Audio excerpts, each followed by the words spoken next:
because if it had not been for Dr. Cotton and Reverend Vivian, we would not have come so far. And they paid a supreme price in terms of sacrificing so much out of their lives just to get us to where we are today. And so I wanted to bring them here. And yes, Dorothy, we're going to have some workshop. We have to come back. We're going to bring you and have them get back. We have a lot of work to do. This is Northern California, and so often we get disconnected from our past. And there's a Ghanaian term. It's a mythical bird, Sankofa. You know Sankofa, right? In order to move forward, you have to know your past, and you have to know where you came from. You have to learn from your past. And so we have to have more Sankofa experiences here in the Bay Area, because we are so far away from the South, and we are so far away from other kinds of movements that have taken place. And so you have really blessed us with your presence here this weekend. And I just want to thank you so much for that. Good evening, ladies and gentlemen, and welcome to the inaugural lectures of the Barbara Lee and Elihu Harris Lecture Series. Where do we go from here?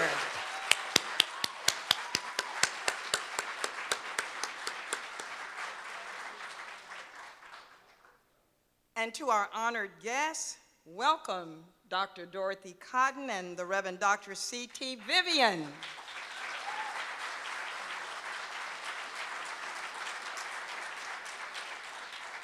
Thank you both for coming to Oakland to be with us this evening. Indeed, it is an honor as well as an opportunity to be in the presence of history makers and apply the lessons from the past to our current struggles of today. Thank you for your contributions to the American people and to the cause of justice. We are pleased and proud of Merritt College and the Martin Luther King Jr. Freedom Center for their excellent work in producing the Barbara Lee and Elihu Harris Lecture Series.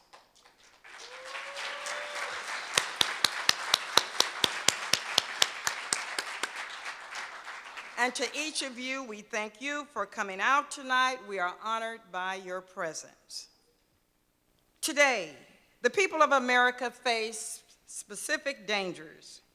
We also are presented with great opportunities for justice and a stronger democracy. We are hounded by the pain and fear of the Great Recession, which impacts our lives in so many ways. High unemployment, lowering purchasing power, high rate of foreclosures, and the closing of factories and businesses. And as you know, our schools are broken. Each day, more of us go without health care coverage. On the other hand, we also have great reasons for hope. People are aroused and ready to stand up against opulent wealth. We are openly opposing the immense gap between ultra wealth and the rest of us. We are beginning to stand up against violence and terror here in our own communities and in our foreign policy. More and more, we are aware of the significance of what time it is in the world and in America today. It is a time of action. It is my pleasure to introduce two dynamic young women leaders who represent Merritt College and the Freedom Center. Ms. Sinad Anderson, President of the Associated Student Body of Merritt College, and Ms. Stephanie Martinez, Youth Coordinator of the Martin Luther King Jr. Freedom Center. We will hear from each of them.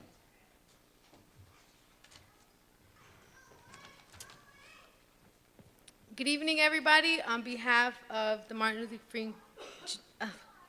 King Jr. Freedom Center, I would like to thank everybody for coming out today, and I would like to thank Merritt College for giving us the opportunity to unite in this endeavor for these historic events that we know will change our hearts and minds and America.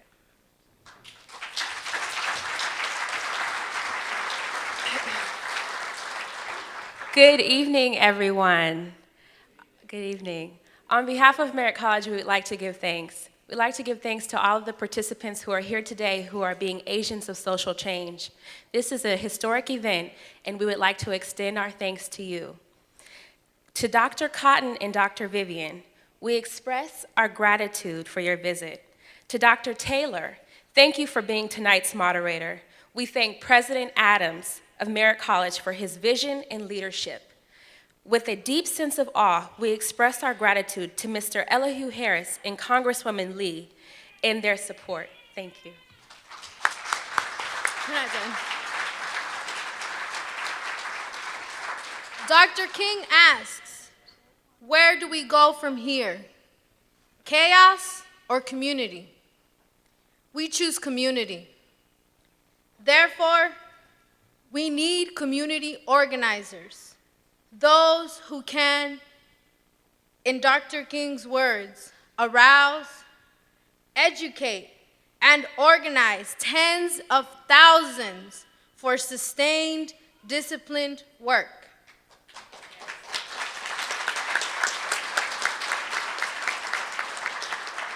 History is not just something of the past. History is also the present. We are making history. History is tomorrow. The question isn't whether or not it's history. The question is, in the struggle for justice, which side are you on? In the struggle for peace, which side are you on? And in the struggle for a stronger democracy, which side are you on? Thank you very much.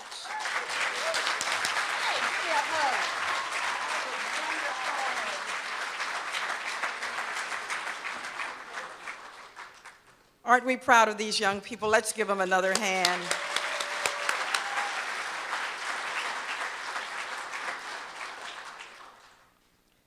We have reached the pinnacle of our program to hear from two dynamic history makers. It is my honor to introduce the Reverend Dr. C.T. Vivian.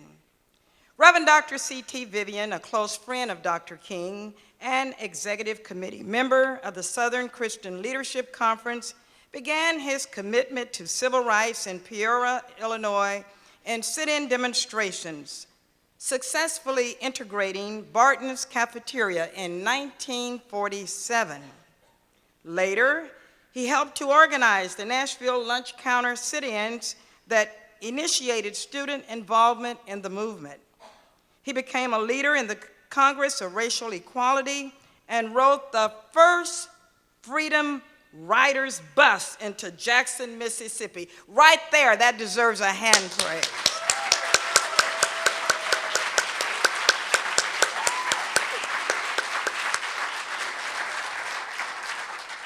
Dr. Vivian worked with Dr. King beginning in 1961 and helped direct organizing in Birmingham, Selma, Chicago, and the March on Washington. Let's give him another warm welcome of applause and welcome the Reverend Dr. C.T. Vivian.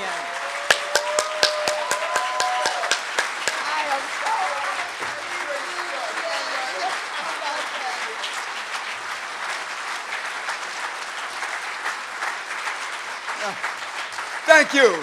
Thank you.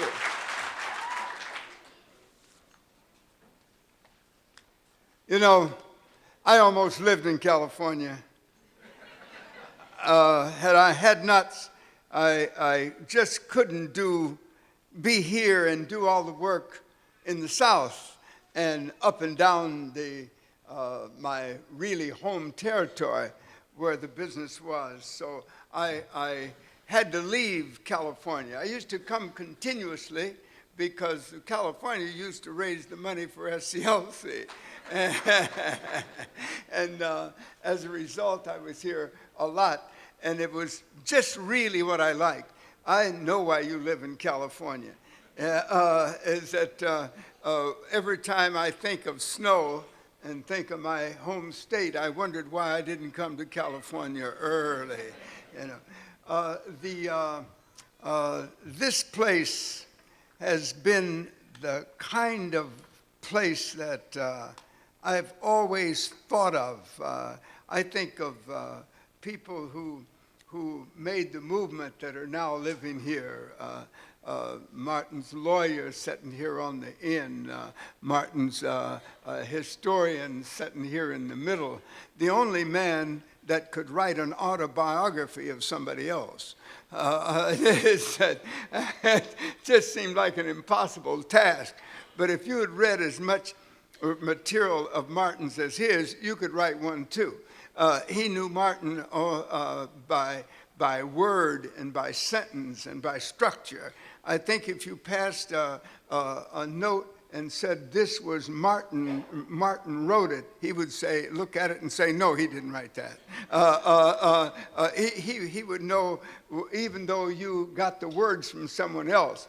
Anyway, let's get down to it. Is that very concerned because the woman that this series is named after was a woman that caught all of us when she was the only one that had the guts and the understanding and the depth, all right, to vote against war, all right? That's right. Only one, right? Is that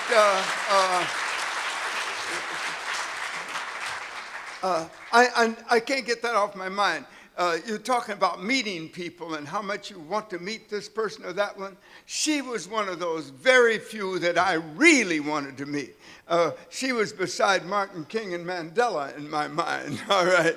It's because she was saying, this is what is possible. Well, you know, as much as we see and understand what condition we're in, nobody has been talking about the like condition that was the Great Depression. That we talk about this is a recession. Well, this is truly a depression. We're on the edge of the greatest depression since the 1930s. It will be well for us to review it and think in terms of it as we think in terms of what we face now and what we're going to do about it. And one of the things about seeing so many young people here was the fact that I lived through it all, and it was young people that made the difference. I want young people here to understand that it was also young people that made the difference in the civil rights movement. That there were moments that had it not been for youth, we don't know whether we would have made it or not. Now, we don't say that too often, but nevertheless, it's the truth. And I want you to know it, because if you don't know it, you won't play the role that's necessary for you to play right now. And that role is the role of action, but if you don't understand the past, you won't project the future. And that's what becomes most important. The Great Depression started the greatest change for the masses of people of any action in American history. Is that we saw that change come, and the Depression itself changed everybody here. It changed us from an agrarian world of seemingly security into the insecurity of an urban world. It changed us, and we saw the Great Depression come when people had a definite income to where they had no income. We saw a world that was not ready for what was coming, had not made any provisions for it. Is that if they think that Obama did something wrong by finding enough money in China to keep us going here, then they don't understand what it means to have the banks close overnight on you and your money's in and there is no way for you to get it out. Nor do they understand what it means if you are, like I was, going back to Missouri with my parents and hear my mother, and she didn't see my mother really. She didn't talk much about it. But was my stepfather would go in and try to find some money, and he'd always come out without it. My mother would be leaning on the door, but facing away from the building. And when he would come out, they would talk softly to each other. Why talk softly? There was nobody there but me, and I didn't understand what they're talking about. I did not understand the depth of what was going on inside of them. Is that what had happened is that everything that they had earned since the Emancipation Proclamation was being destroyed by 1930. Is that everything that everybody in this country had was in the hands now of those that were richer. One county in Texas was sold in one day. A whole county.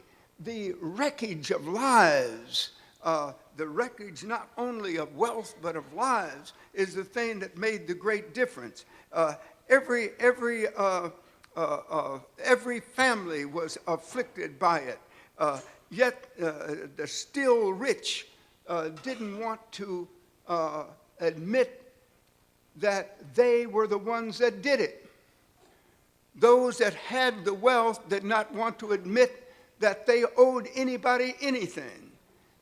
They were the ones that still wanted to put Hoover in power in the most important election that was going to happen for many, many years to come. In fact, I think it is the most important election to happen until this election that we're facing right now. And for the same reason, is that the condition has gone in a spiral. We have seen what was now is, all right? And the only difference is that there have been some changes for the good of those that had $250,000 or more. Their money would never, they would always get up to $250,000. Well, very few of us have $250,000 in the bank. And most of the people right now who have lost their houses lost the one time they had enough money to make a down payment, and probably will never happen again. We are called to do thinking like we have not done since then. In fact, when FDR tried to change it, the opposition party said, called him, because they were the rich, called him a traitor to his class. They did not want him to help poor people, average people like us, before they helped the rich people like them. And we see that as we see that we put the banks back in business, and then the banks back in business did not want to do anything for the people who reached in their pockets and got the taxes to make it possible. We are facing the same general conditions that we faced then. Is that when we begin to look at it, it becomes clear that FDR did keep us working, but that it was not the programs that got us out of the Depression. We had to wait till World War II to get out of the Depression. I was in the first grade when FDR took over, right? Of course, I didn't know anything. I even thought I did, but I didn't. But the point being is, by the time you live in an environment like that, it seeps into you. You begin to understand. You hear people saying things, talking about things, and you begin to understand that what the world is like. By 1942, the only thing that changed was the fact that we got into a war. That war took us out of the Depression, but it cost us 250,000 men at one point per week. Is that I remember teaching a class of junior high school kids and asked them, was the death of 250,000 people worth getting out of the Depression? Of course, I remember the teacher I was practicing under looking at me as if to say, why are you saying that? Is it because until you face that as a young person, you really haven't understood the meaning of war? You really haven't understood the meaning of money? You really haven't understood politics in American life. And yet, that's what you're called to do and called to act in today, is that until you begin to see the difference between what looks shiny and what looks good and what really is destructive to human life, you're really not ready for citizenship. And yet, and the struggle that we have gone through, the civil rights struggle that you were applauding, was just such a struggle. Is human worth, is human life worth more, or is it simply a throwaway in some exchange game for wealth? Is there another way that we do that? Is that even generals had to find out, as one general said, I found that I was a pimp for Wall Street.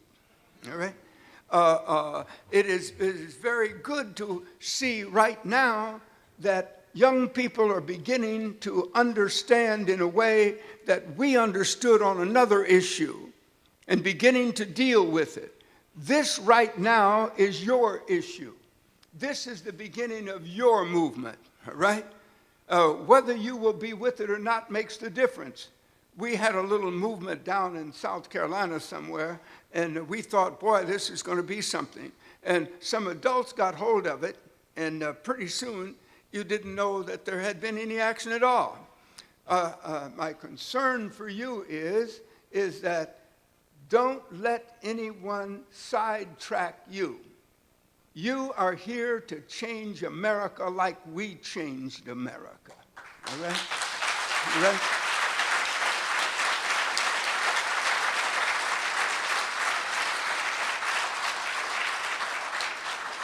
And the future of America depends upon this election.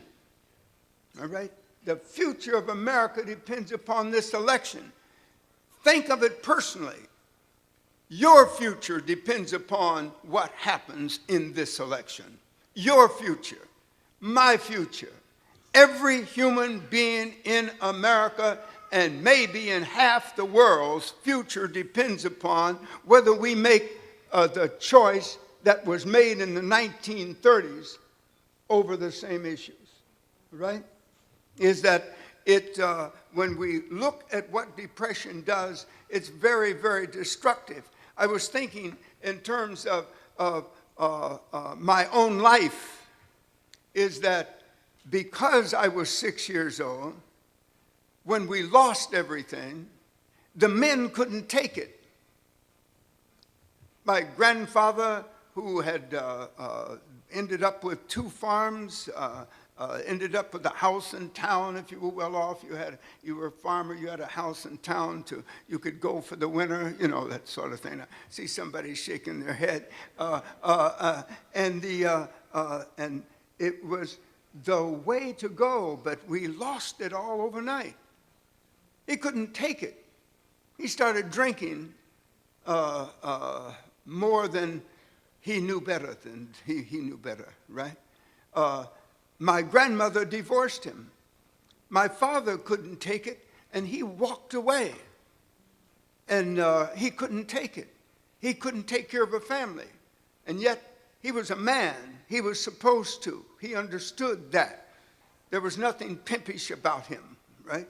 He wanted a real life, but he couldn't have it anymore, and not because of him, but because it was taken away by people that didn't care about people like him.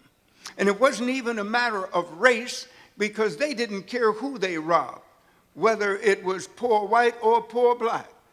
And we lived in a neighborhood where that all of us were together, black, white, but we couldn't do anything about the condition that was on us. We were being run over by something bigger than we could understand.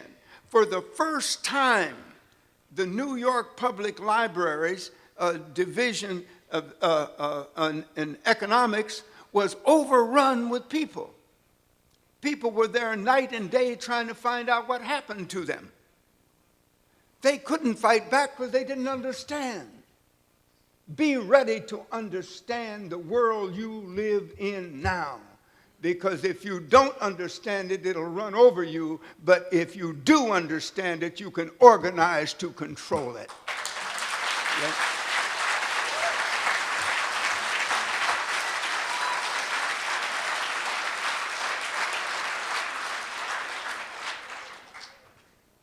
When I say your future depends upon it, I mean all of your future. Let me give you what happened. Because you have to see is that when Roosevelt defeated Hoover, right, who was promising 2 chickens in every pot and 2 cars in every garage if you voted for him, and I think the normal stuff we were seeing grass growing in the tracks in Chicago. Nothing was moving, and yet he was making promises that were impossible to keep. Is that could you it will happen to you today. Now what we really have is something about a tea party, right? All right, who are making insane gestures and insane understandings of the condition in which we live. The only people that can do it is the people that will vote, will hear it, or the people that are voting against their own interest. All right? But when you look at our condition in Georgia, we had 300,000 black people who did not vote in the last election, ready to vote but didn't, and they had the first black president to vote for. 98% of those black who did vote voted for Obama. Yet we had 300,000 people, rather backward, standing around, not being a part of a victory. So the state was taken over by somebody by people who opposed Obama, where the masses of black people were voting, and yet we lost it in the state. We won it in the nation. But with 300,000 new votes, we could have taken the entire state. In fact, some of us now think that it's time for us to take a party. Not just a state, not just to win an election, but that it is our turn to move far beyond it if we're capable. It comes down to the vote, right? And the problem with the vote is that we haven't had enough people out to do that. I'm talking to young people here because it was young people in the last generation that made the difference. And it could be very well that you as young people in this generation make the difference.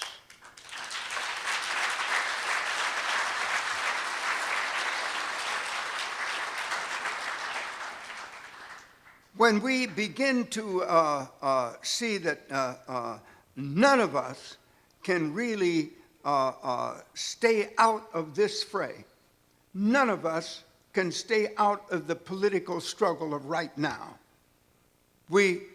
It's going to decide peace. It is going to decide the other issues that we talk about. Is that if we lose this election, we will lose the other things that we're talking about. You marched in talking about peace. Will we have it? Martin King died telling us that there are 3 things we must do. But they're going to be decided more by this election than they're going to be decided by our organizing afterwards. Martin said that as he was leaving us, he said that we must end structural racism. Right? Structural racism. We haven't touched it really, all right? But we must fight it, we must end it.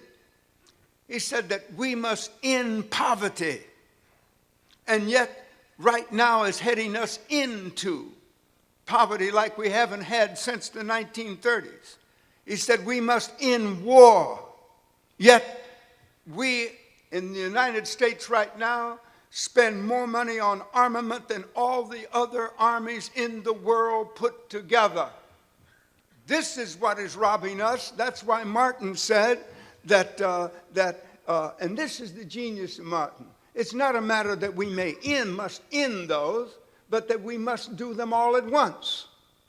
If you can't do them all at once, you can't win it. So that it's not a matter of it standing still to be picked off. It's a matter that we must organize so well that the money that would go to war comes back in to make certain that we end poverty. Poverty must be ended so that we can end racism. As long as we have one, we're going to have the other. This is a time for humanity to move like we've never moved before. We're on the edge of a new beginning.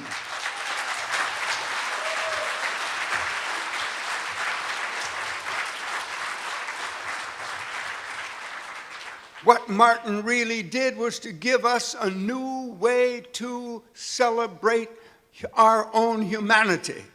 What he gave us was a method and a means, and he was in fact the man. For us, he became the symbol of what mankind should be and must be. My grandfather, my father, thought it was simply in making a job. They didn't know that they could make a new society out of which new jobs could come, right? Their sense of manhood was then. Our sense of manhood today, no matter what your age, right, must be that we create a society with a whole another understanding of what it means to be human in our own century.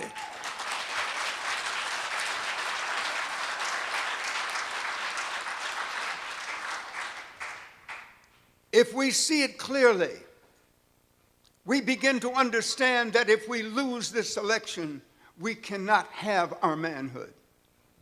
If we lose this election, we will also lose any sense of having an economic base for the rest of our existence, right? Is that when you lose when you lose the normal election, that's one thing. When you lose this election, you may not be able to make another move for 20, 30 years. That's your lifetime, huh? That's your lifetime. And it's all the life some of us have got left, right? Is that so that this is a deciding factor for all of us. How are we going to handle it? And when something is totally important, the thing that counts is not what we say. The thing that counts is what we do. It's in the action that we find out who we are. It's in the action we find out who we can be. It's in the action, and serendipity up out of the action comes the solution. It doesn't come in the talk, really. We must act. This is what Martin, he said that if we move violently, we would be destroyed violently. If we did not move, we would be destroyed morally and spiritually.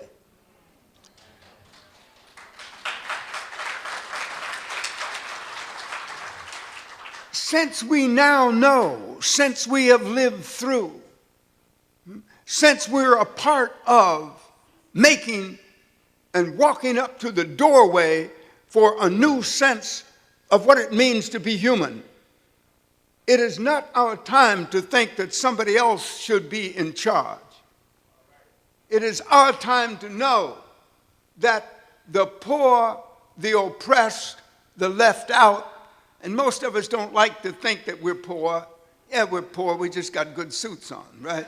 All right.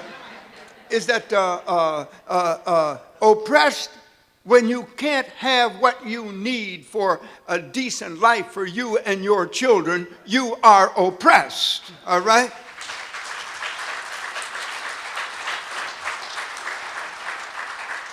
When we see life as it really is and the difference between having and not having, if together we can have it. I remember when labor was not united. And when labor was not united, a worker left home, was dark, came back, was dark, had to wake up his children to be able to speak to them, talk to them. But they had a movement.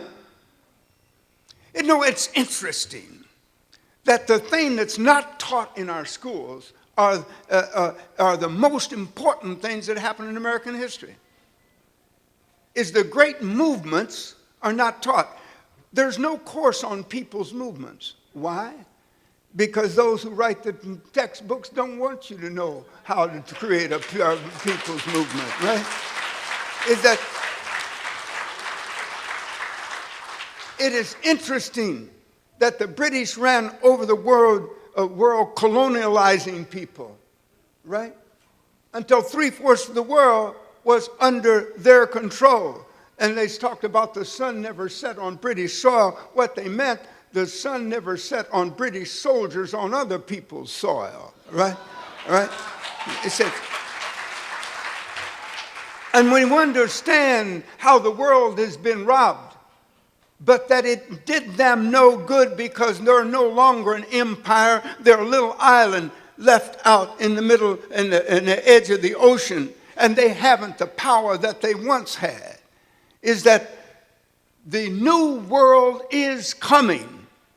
It's up to us to make certain it really develops and is fulfilled. All right?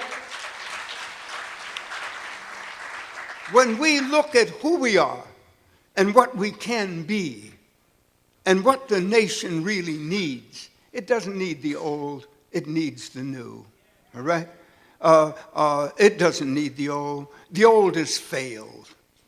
The old is failed. It's just that simple. And when we see that this nation has problems with its economy, with as many economists as we have, right?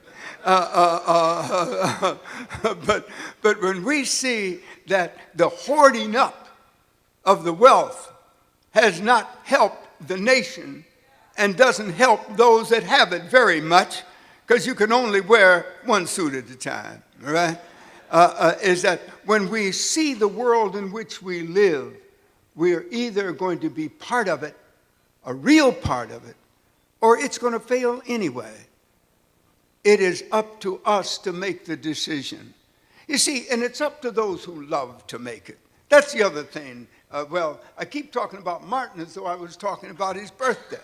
But you see, his birthday is every day in our life today. You can't talk about an important issue without talking about Martin. You can't talk about how to change this society without talking about Martin, right? You can't talk about loving people, really, really loving people. I'm not talking about nonsense. I mean taking care of their needs, all right?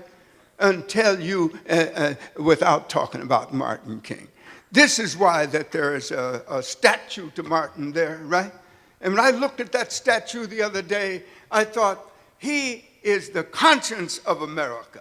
That these politicians needed him a long time ago, right? The conscience of America, right? Is that, thank you. You know, sometimes you're happy to see one of those messages come. Says 2 minutes, right? So let me do it in 2 minutes, okay? Is that, let me repeat something. You act today, or you'll be acted upon tomorrow.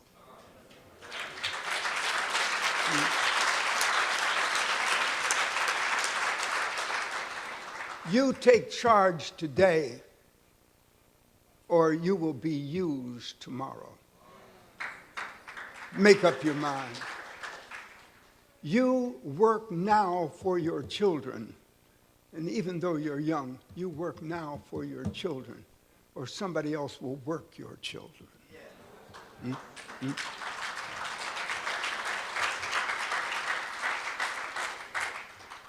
This is a moment to decide who we are. This is a moment to decide who we're going to be. This is a moment to declare that we are the new world, not the old, and that the old stuff don't count. And we refuse to be what we used to be, but will become what we know we can be.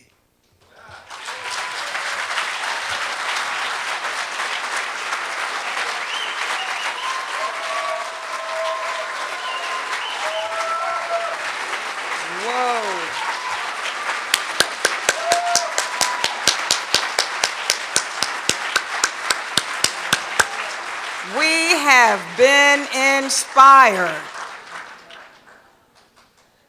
We're in the midst of history, and he gave us a challenge. It's not in the talk, it's in the action. Do you believe that? Let us continue. It is my honor to introduce Dr. Dorothy Cotton. Dr. Dorothy Cotton served with Dr. King as an executive staff member of the Southern Christian Leadership Conference. She was the education director of SCLC for 12 years.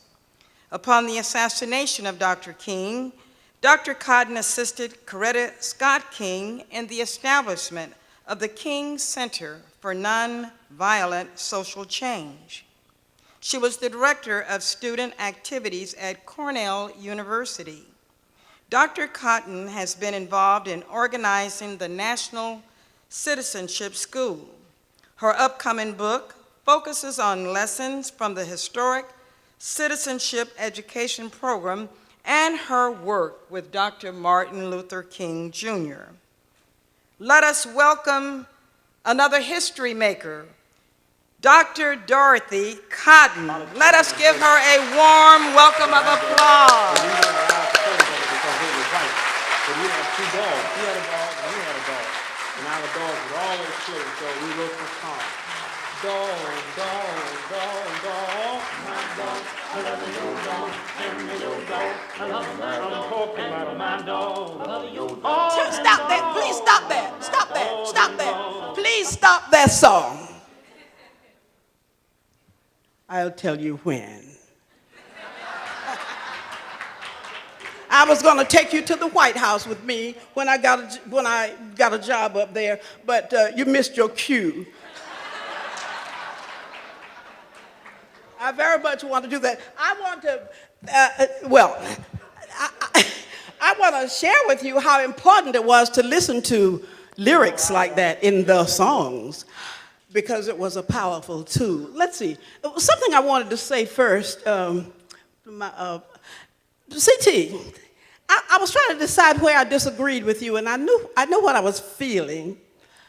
He was just talking to young people, maybe, but I'm not ready to stop yet either, CT. Not only am I not ready to stop, I am more charged now than I was early on. Now, I don't mind working with all the young people. We did that. I was out there at Kelly Ingram Park with the dogs and the fire hoses, and the young people stopped by where James Bevel and I were in the basement of the church, explaining to them what was going on in their town. But I'm going to have to really meditate a little bit about even the fact, as much as I loved Martin Luther King Jr., he didn't start the civil rights movement, folks. He didn't start. Now, that's not to put him down. No way, Jose. No way. But I want you to know he did not tell Rosa Parks not to move to the back of the bus. He didn't tell her that. She decided it on her own, and she was not considered a young person. He didn't tell those 4 students who sat in at the lunch counters in Greensboro, North Carolina, to go sit at those lunch counters. They decided it on their own. Now, we had people coming together of all ages in a program that Brother C.T. here referred to. They came together, in the citizenship education workshops. But I am about intergenerational work and learning how to do that. I don't want one segment of the population to think that they have to stop because they got arthritis, because I can top you. If you want to talk about arthritis, I'll take the prize. But I am more active. I am more active now than I was. And, I'm sorry, I got so motivated that I was just squirming to say, I don't believe that. And yet, I want to tell you that Brother C.T. and I were walking together. St. Augustine, Florida was the only place we had night marches. And I don't think we had night marches anywhere else. I don't know, maybe a couple of hundred folk were marching behind C.T. and I were leading a march one night. And I was holding on to his hand. And we were marching to the old slave market there in St. Augustine. Did you know they used to auction off people? But we weren't considered people at one time in our history, but that's another point. But we were marching to that place where now old men sat around with their pipes and reminiscing about the old days. And you could hear all kind of violent language, and you could hear chains rattling, and a few rocks were thrown. And people ask me sometimes, "Were you all ever scared?" And we used to say no, but I stopped telling that lie. I remember being scared that night. And as I squeezed Brother C.T.'s hand, I said, we were walking together. We were walking two abreast. I said, C.T., let's pray. Will you pray? He's a reverend, you see. He knows how to talk to the... C.T. stopped and faced that line of march and put his hand up and said, "Our Father God." And somebody from the slave market said, "Niggers ain't got no God." And the brick started.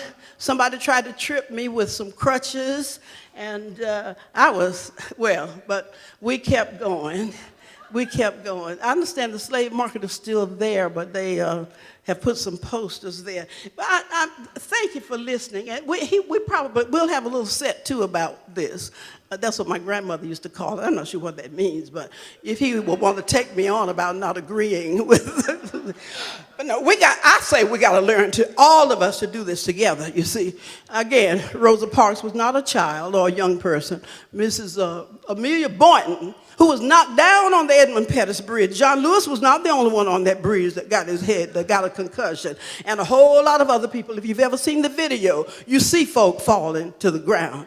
You don't know yet, but, unless you've read a lot. Reverend James Reeb I have to ask the historians. Sometimes they can tell me what we did. Reverend James Reeb, white. I hate those words referring to people as black and white. I think it's so, and people of color, I refuse to say. Everybody got some color. Your shirt is white, but you're not. If I saw you looking like that walking towards me, I'd call the ambulance for you. White. The thing is, we don't have language with which to refer to each other. And there's some other areas, in which we need new language. We just don't. It's not to criticize. We need some research scholars to come up with some language that is more sensible and that refers to people. I think it's very divisive to keep referring to people by, the way we divide ourselves.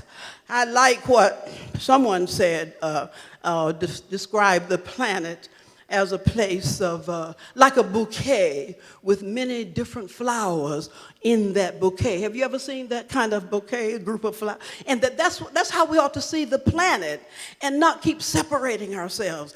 And we all do that because we don't have the language. But anyway, I got introduced one time not terribly long ago. And my cousin worked at one of those schools where the children are actually under lock and key. And they were like 11, 12, 13. And my cousin emphasized the fact that I'm her cousin and I'm their speaker. And it was a Martin Luther King holiday. And I went with Dr. King when he got the Nobel Peace Prize, which is true. And as I stood from my seat and walked up to the podium, I heard one little girl say, after hearing the introduction, she said, "And y'all still living?"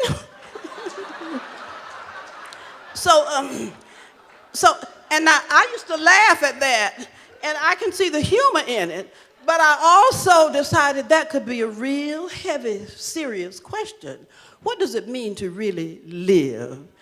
And, there's a story if I had time, because I don't want to get one of those notes. Yeah. Yeah, there's something about timing. Anyway, I want to share a little bit of the history. You've heard some of it, but I want you to know I'm talking intergenerationally that we're gonna, and even if we have to have some workshops, so the older folks can shut up when they need to shut up and listen to the younger folk, and the younger folk need to shut up and listen to the older folk. We got to learn how, and we don't know how to listen. Yeah. We don't know how to listen to each other. I remember when I learned that I was not listening, when I discovered I was not really listening. I was just practicing what I was going to say after whoever was talking shut up. And that's not good for a movement. And I've got to talk about what a movement really is and the spirit with which we move forward. But I wrote a bunch of stuff here, and a little bit of it I pulled from the book I'm doing.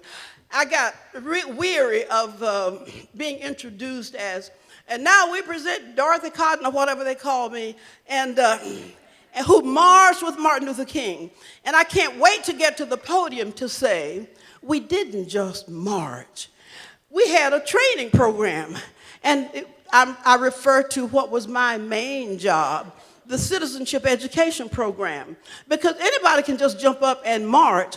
But if we don't know some things, to which Brother C.T. referred to some of it, but we have to march and organize from a certain spirit. Anybody can get out and yell and be angry, and what does that do? If you don't have a goal in mind, you're right, we quote Martin all the time, but he was a smart dude, he was.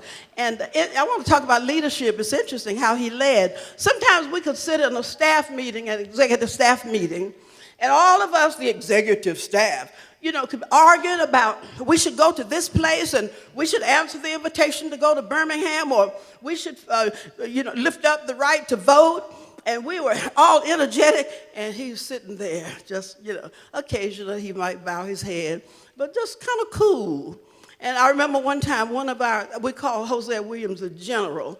Hosea would come in, and Hosea was arguing for all the budget, because he was in charge of the field staff, the people who spread out around all the southern and border states. And he got some guys who were, I don't know, somebody said, well, a bunch of winos. But Hosea made civil rights workers out of them. I'm serious about that, because they hadn't heard. So Hosea knew how to talk to them. You see, now we could send Brother Andrew Young, who is, the son of a dentist and, college, university trained. Hosea was too, but he didn't let college, the university, do some things that it does to some people.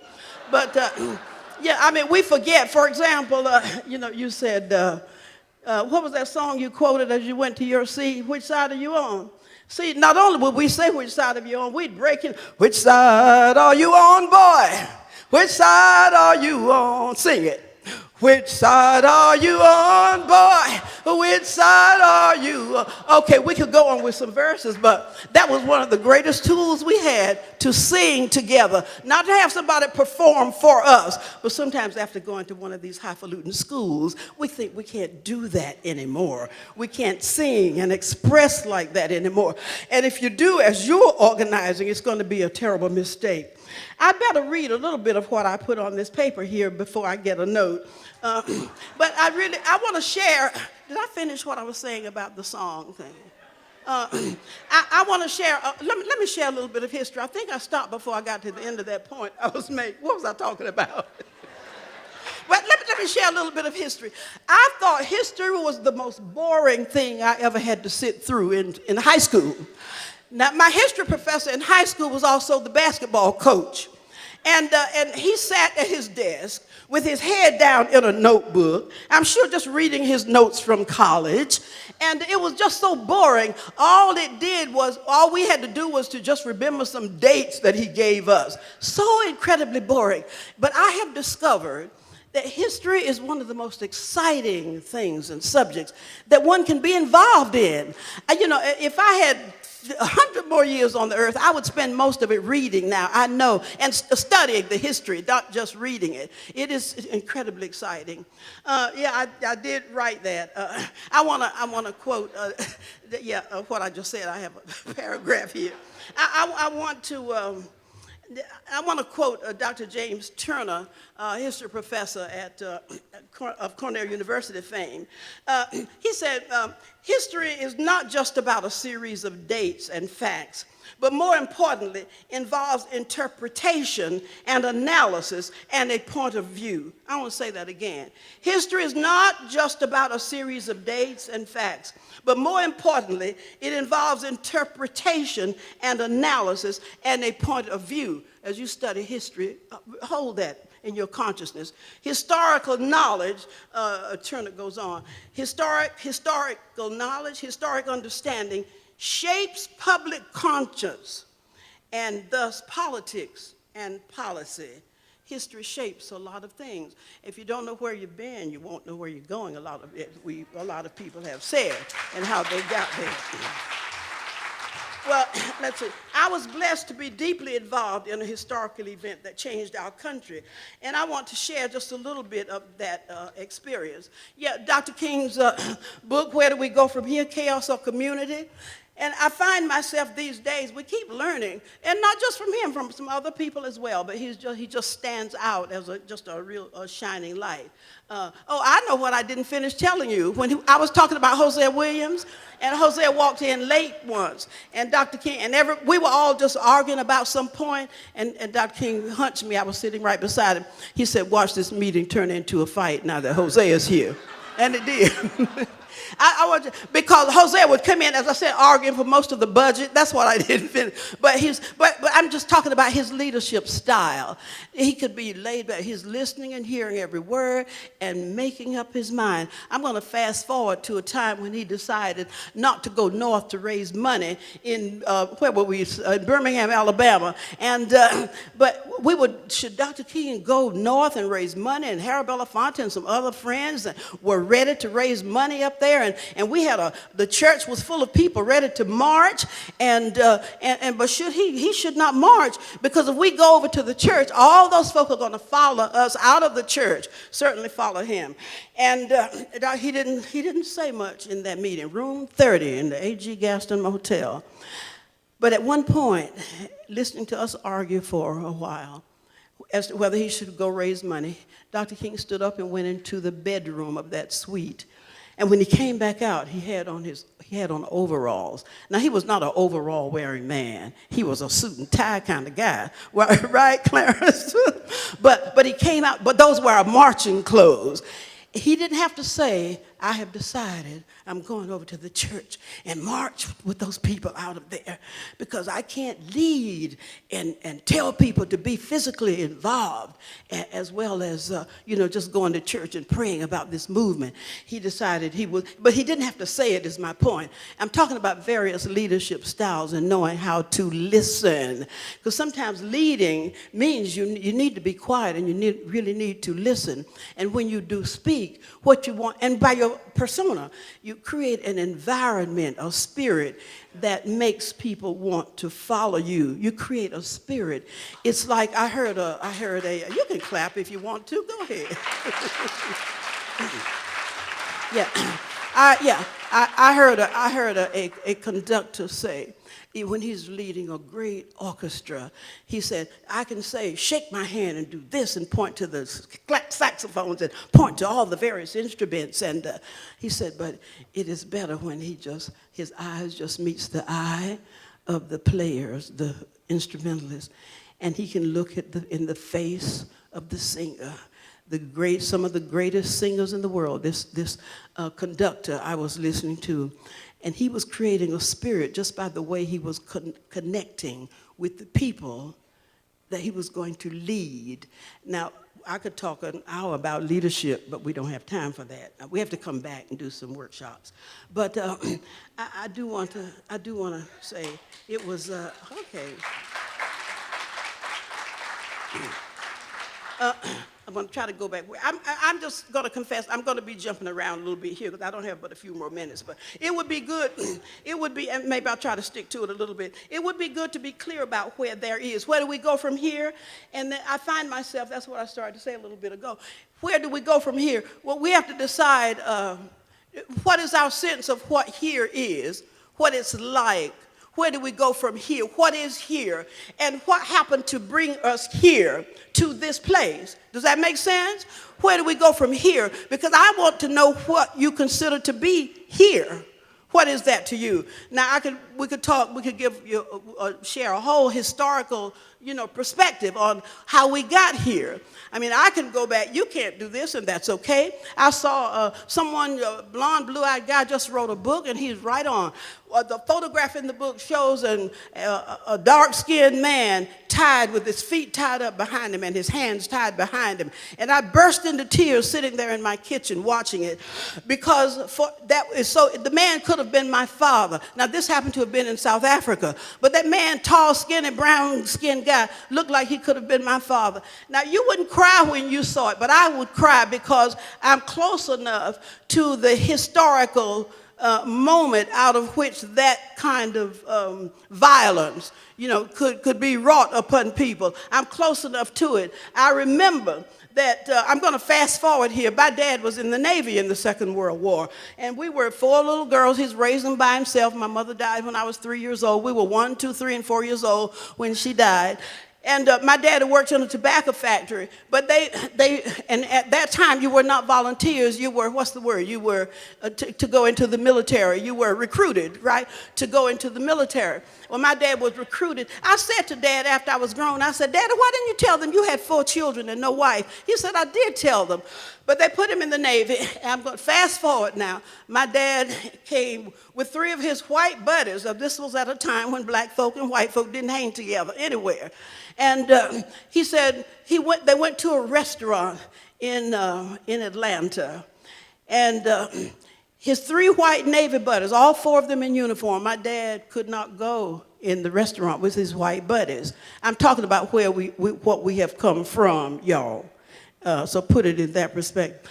Dad, and I can cry sometimes when I think about my daddy dying before he knew that one of my best friends, Andrew Young, was mayor of the city now. I want, Daddy, you don't have to say or feel like you can't go to Atlanta anymore. You can go. I can take you to the executive toilet. But he didn't go back. He wouldn't go back.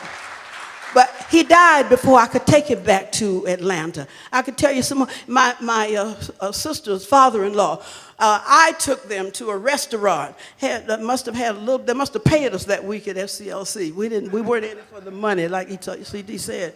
But yeah, and Mr. Buck, she called her father-in-law. But here we are in this restaurant where previously only white folk could go. And Mr. Buck was shaking the chair and he couldn't sit down. And I realized he was nervous because black folk had never been in the same restaurant that white folk went into. And I remember saying, Mr. Buck, you can sit here now. And that's painful for me. I'm talking about where to go from here.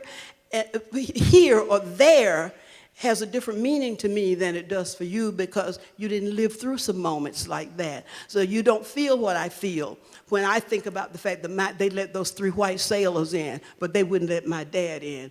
So yeah, we've come a long way. One little, okay, where do we go from here? Now, when I think about here, I could focus on all the changes, many of the changes, and I'm very conscious of the changes. At Cornell University, where I worked for 10 years, and walking through the mall, and you see white kids and brown-skinned kids and holding hands walking through the mall. You never would have done that when I was in high school or college. And I just think about yeah, when we ask these questions. That's why it's not a simple question for me, where do we go from here? Because if you don't have a concept of what we have come from, it will have different meaning for you. It would be good, okay, I said to know what here is. One little anecdote. The Washington Post did a survey amongst college students, and the question was, what was Dr. King about? Why do we celebrate his life and work? Now, a majority of the students said, we celebrate Dr. King because he worked to abolish slavery. Now, and I'm talking about something, this was just about a year ago, but they didn't know the difference. They knew nothing about from whence we had come. They didn't know anything about it. And I don't know, maybe it was taught, some in your schools. I bet you they know something of the life and work, of Abraham Lincoln, and that's good. And, I started thinking, who are the role models? Who are your role models? And I made a list. I'm going to jump around here. I think I'm getting really close to the end here. I know that we had some role models. We had some role models that were just really so important to us. And I find myself thinking today, of role models. I'm looking for that sheet where I listed a whole bunch of folks. I can start with, I listed those roles. And the reason I want to talk about the role models is because I worry about who your role models are, the younger people I am talking to now. I said, if your role models, somebody who sits in the room and says, now men ought to wear the seat of their pants down to their knees. And those become your leaders and your role models. I'm sorry, but that's what I think. You don't have to agree with me, but that's what I feel. Somebody made that decision, and even showing half of your anatomy. And but the fact that somebody made that decision. I don't have anything against Lady Gaga. Well, maybe I do, but I want to know, who are your role models, and why are they your role models? If you're going to go forward and create a better world, you got to look at what do they bring. What do they bring? I know I'm getting, what do they give? What do they give you? What do they do?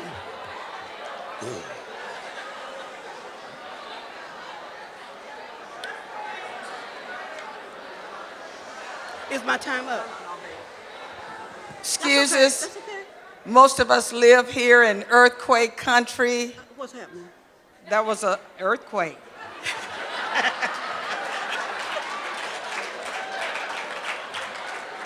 You all right? You want some water?